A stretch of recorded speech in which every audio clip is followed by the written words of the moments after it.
Salut mes madrilènes, salut mes merengues, salut mes galactiques, j'espère que vous allez tous très bien. Bon, la haine. Honnêtement, je suis dégoûté, écœuré. Après un match comme ça, tu te dis parfois ça sert à quoi de s'infliger ce genre de rencontre alors que j'aurais pu rester jouer à la console avec mes collègues au lieu de subir ça. Mais bon, c'est comme ça. En avant-match, j'avais dit que lors des classicos, il n'y avait que deux issues. C'était soit une victoire au forceps du Real, avec un score serré dans un match compliqué, soit une humiliation du Barça, la deuxième de la saison. Et dès la mi-temps, j'avais déjà eu ma réponse et c'est ce qui est arrivé. Défaite du Real Madrid face au FC Barcelone sur un score lourd, encore une fois, de 5-2. Et heureusement qu'ils ont pris un rouge, sinon le tarif aurait pu être même pire que celui-là. Avec pourtant une ouverture du score rapide de Kylian Mbappé excellent ce soir, et je pense qu'on a enfin son match référence de l'année. C'est dommage qu'il soit arrivé à un moment où l'équipe n'était pas au top. Mais franchement, ça faisait longtemps qu'on n'avait pas eu un match de Kylian Mbappé où il aura été aussi dangereux d'un bout à l'autre de la rencontre. Mais malheureusement, très vite le show Barça a commencé bien, très bien aidé par un Tchouaméni catastrophique. Mais bon, rien d'étonnant, on en avait parlé du fait qu'il pouvait être malmené ce soir, et ça a été pire que ce que j'aurais pu imaginer. Il est en partie fautif sur quasiment tous les buts du Barça, c'est lui qui se fait passer sur l'égalisation de Lamine Yamal. Bon après, c'est malheureusement Camavinga qui avait fait une bonne première mi-temps, qui fait l'erreur de mettre un pied sur Gabi qui provoque un penalty. Peu après la demi-heure de jeu, penalty qui sera transformé par Lewandowski. C'est encore une double faute de marquage sur le but de Rafinha quelques minutes plus tard avec Tchouaméni et Vasquez qui laisse Rafinha tout seul sur un centre de Koundé. Le quatrième but sera inscrit en toute fin de première mi-temps par Baldé après un corner ridicule gâché mais d'une puissance où les Barcelonais vont récupérer le ballon et partir en contre et c'est Baldé qui va au bout de celle-ci tromper Courtois pour le 4-1. Au retour de la pause, ça continue avec un deuxième but de Rafinha qui fait encore une fois danser Tchouaméni et qui place facilement son ballon dans le petit filet de Courtois. Et enfin, c'est Rodrigo qui lui aussi a été très bon ce soir. Et d'ailleurs pour moi, c'est les deux meilleurs joueurs du Real Madrid qui ont marqué. Et c'est bien le Brésilien qui va placer un coup franc dans la lucarne. Coup franc obtenu après un tacle de Szczęsny sur Mbappé qui va également engendrer l'exclusion du gardien polonais. Mais voilà, en vrai, qu'est-ce que tu veux dire de plus sur ce match? Oui, on s'est fait dominer de la tête et des épaules par le Barça qui nous a mangé jusqu'à l'heure de jeu, mais ils nous ont tellement écrasés que même l'action la plus anodine devenait l'action la plus chaude du monde. Alors que pourtant, et là c'est ce qui m'a laissé le plus amer, on avait l'impression qu'ils étaient même pas à fond. Et j'en veux à notre équipe après l'exclusion de n'avoir rien fait pour essayer de réellement pousser pour marquer. J'en veux à Ancelotti d'avoir mis Tchouaméni car comme j'avais dit en avant-match, il a trop de lacunes, c'est pas son poste. Tu as un véritable défenseur sur le banc en la personne d'Asensio. Ça y est, ça suffit, arrête.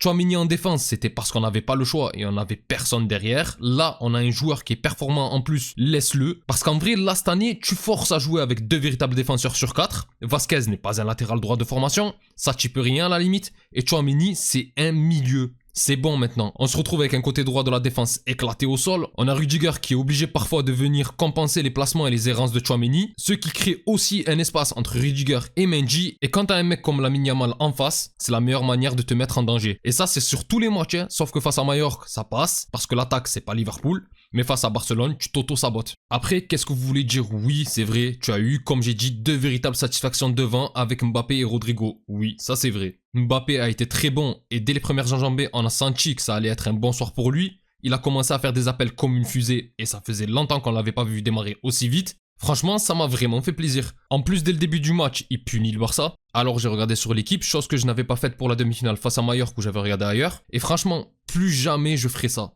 Sébastien Tarago, on le sait depuis des années qu'il est à fond derrière le Barça et il a encore été insupportable ce soir. Et encore plus sur le but du Real où il a répété qu'il y avait faute de Vinicius jusqu'à la 98e. Ça y est toi. Ok, la prise de balle est limite. Faute ou pas faute, pour moi, c'est pas un scandale. Il y a la VAR, il y a l'arbitre de champ qui n'a pas pris que des bonnes décisions dans la rencontre, loin de là. Mais dans tous les cas, la faute n'est pas sifflée. Ça y est, on n'y peut rien. Et franchement, sur le contre, Mbappé joue très bien le coup, en crochetant deux fois sur deux feintes de corps pour aller placer son but. Et franchement, ce soir, il aura été dangereux sur quasiment chaque prise de balle. Bon, je grossis un peu le trait, mais c'est lui qui a failli mettre un doublé en fin de match. C'est lui qui fait faire la toupie à Koundé avant de donner une magnifique talonnade pour Bellingham. Il a fait des appels très dangereux à chaque fois. Le joueur se place mieux, fait de meilleurs choix et en plus, il est enfin en capacité de faire des différences. Pareil pour Rodrigo que j'ai trouvé même meilleur ce soir. Il a bien plus participé au jeu que le français avec à chaque fois un apport non négligeable. Il a été propre sur chacune de ses prises de balle, temporisé quand il fallait, provoqué quand il fallait. Et d'ailleurs pour moi le tournant du match c'est sa reprise en début de deuxième mi-temps qui s'écrase sur le poteau extérieur. Puisque s'il marque et que tu reviens à 4-2 à ce moment-là, alors certes peut-être que ça n'aurait rien changé au résultat final tellement Barcelone était au-dessus. Mais déjà tu n'aurais pas eu le contre-assassin du Barça qui te marque le 5e et un écart de 2 buts plutôt qu'un écart de 4 buts à remonter. À ce moment-là psychologiquement ça joue beaucoup.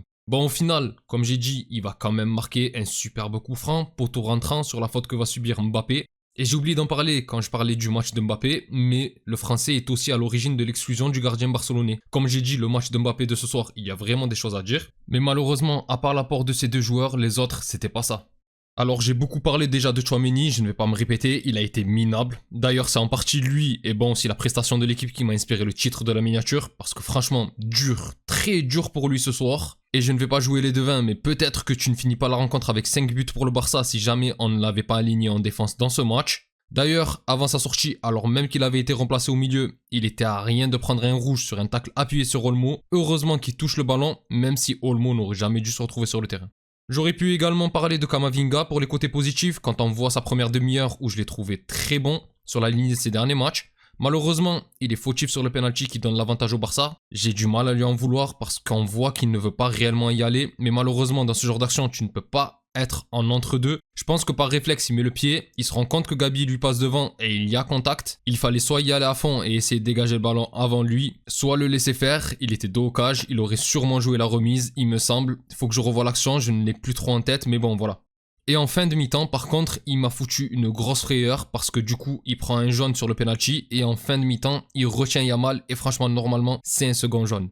On peut dire que l'arbitre, il a joué sympa. Et c'est ce qui a convaincu le staff madrilène de le remplacer par Ceballos à la mi-temps. Bon, bien sûr, très déçu également de la prestation des deux stars de l'équipe, que ce soit Bellingham, très bien muselé, ou Vinicius, qu'on a quasiment pas vu. Même en 11 contre 10, quand je me suis dit qu'on allait peut-être pouvoir retourner le match, je trouve que Vinicius, c'était pas trop ça. Il est resté assez discret toute la rencontre. Il a eu 2-3 fulgurances, mais c'était loin d'être assez. D'ailleurs, moi, je ne voulais pas le voir titulaire pour d'autres raisons qui étaient sa tendance à s'emporter, à se prendre la tête avec tout le monde ces derniers temps. Alors que là, c'était tout l'inverse. Je l'ai trouvé fantomatique. Bellingham, pareil. Je ne sais pas s'il était encore gêné ou quoi par une douleur, comme en fin de match face à Mallorca. Mais j'ai trouvé l'anglais assez en dedans, assez lourd sur ses gestes qui sont habituellement très fluides. D'ailleurs, en fin de match, sur la talonnade de Mbappé, il se fait rapidement rattraper par Koundé. Mais même au-delà de ça, j'ai l'impression qu'il pesait 1 tonne. On sait que ce n'est pas sa vitesse, son atout premier, mais là, je l'ai trouvé vraiment très très lourd. Maintenant, peut-être qu'il était juste fatigué, c'est un 4e match en l'espace de 9 jours, avec la chaleur, etc. Quand on connaît sa débauche d'énergie qui est presque identique à celle d'un Valverde, ça ne serait pas étonnant. Malheureusement, ce coup de mou arrive lors d'une finale et d'un classico.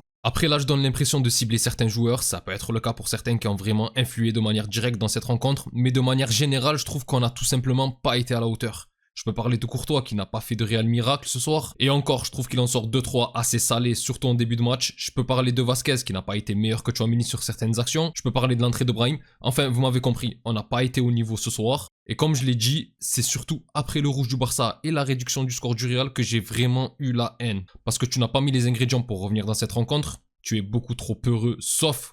Comme j'ai dit, Mbappé qui à ce moment-là a été celui qui a eu le plus les dents mais personne n'avait son envie. On a ronronné, le Barça de leur côté, ils ont fait ce qu'il fallait faire. À 10 contre 11 avec 3 buts d'avance, ils ont juste voulu casser le rythme et hacher le jeu. Et le pire c'est que nous, on les a aidés à chaque fois. On savait qu'au moindre contact, ils ont rajouté pendant 1000 ans. Et nous, bêtement, on est aussi rentré dans leur jeu. Les montées de balles étaient d'une lenteur de dingue. Non, franchement, c'était horrible. La fin de match était vraiment dégueulasse à suivre.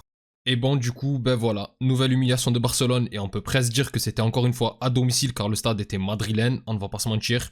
Et pourtant, dans une atmosphère qui aurait dû nous avantager, on a encore une fois été surclassé et c'est le Barça qui, tout comme en 2023, va soulever la Super Coupe d'Espagne. Et rappelez-vous de ce que j'avais dit en avant-match à propos du fait qu'en général, lors d'une finale dans un classico, c'est le gagnant qui remporte le championnat derrière ces dernières années. J'espère juste que ça ne sera pas le cas cette saison encore. Enfin bref, mes Galactiques, c'est tout pour moi concernant ce match. Si la vidéo vous a plu, n'hésitez pas à liker et à vous abonner. C'est un soutien très important pour la chaîne et je remercie toutes les personnes qui prennent le temps de le faire. Vous êtes les meilleurs. Pour les autres, on se retrouve pour la vidéo d'avant-match de la rencontre face au Celta Vigo en Coupe du Roi. D'ici là, je vous souhaite une excellente journée ou soirée selon l'heure à laquelle vous regardez cette vidéo. Prenez tous soin de vous et encore et toujours, hasta le final, vamos Real. Salut.